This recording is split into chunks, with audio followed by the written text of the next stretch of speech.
The Benimar Tessoro 488 impresses with an exceptional sense of space.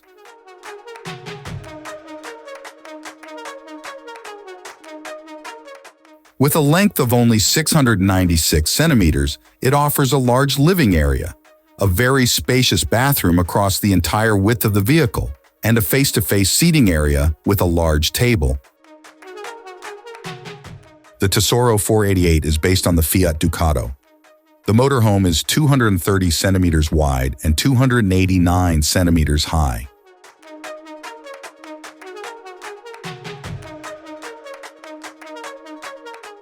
The entire floor space of the motorhome is used for the living area, kitchen, and bathroom. This is possible because it has a drop-down bed, providing significantly more space.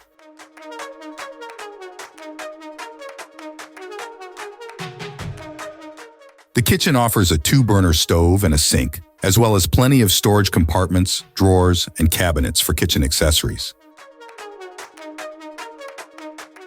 Opposite is the large refrigerator.